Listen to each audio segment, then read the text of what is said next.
a decent person. He was very smart. He was the only Christian in the whole of the school. And I hated him. Because I thought as a Muslim, I must be better than him. But he was better than I. We start to beat him every single day that we come to school.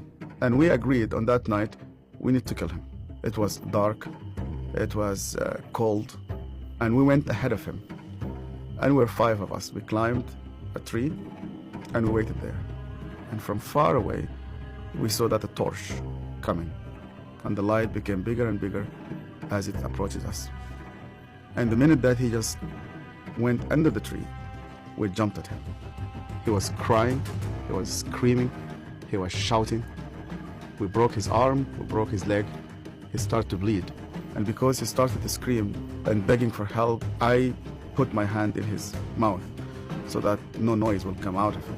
It's similar when you are slaughtering a sheep, it's just shivering, and the others were beating him. I felt very proud. You were actually doing something for Allah. You want to please him. And suddenly, he could no longer breathe, and we could not hear his voice. We left him in the wood between life and death. We went back, you wash yourself, and you pray. And Zechariah never came back. I've never seen him again.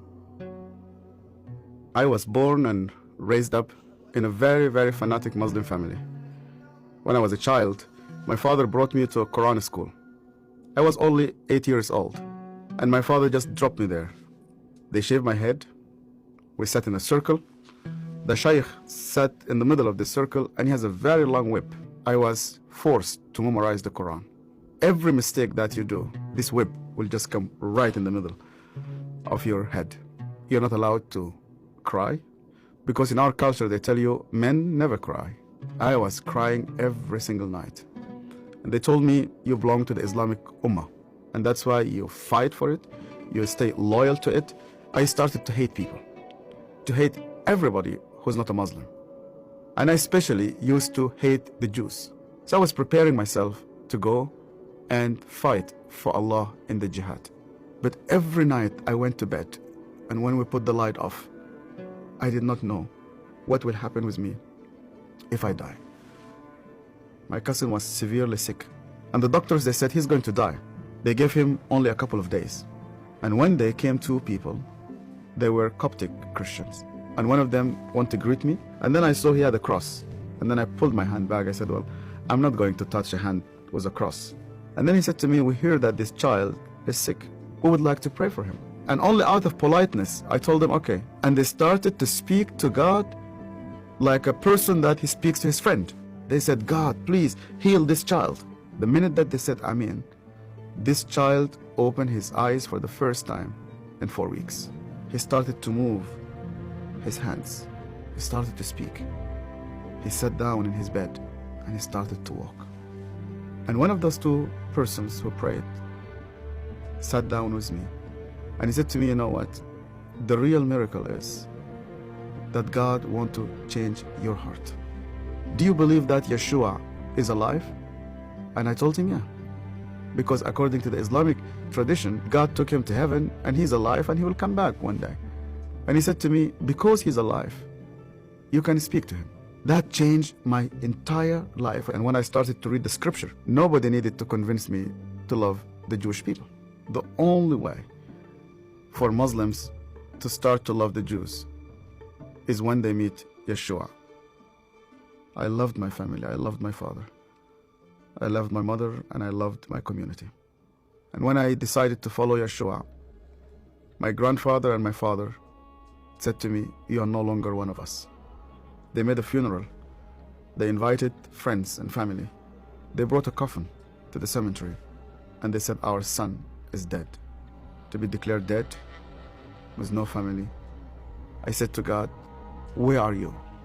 I heard this voice, and this voice told me, you know that the grave where your name is written, you know that grave is empty.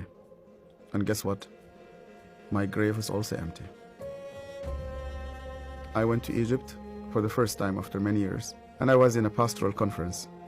And one of the Sudanese pastors came to me, it's an elderly man, gray hair, started to speak to me, and he asked me, where did you come from? I told him my story. He started to cry. And then I asked him, why are you crying? And he said to me, do you remember me? My name is Zachariah.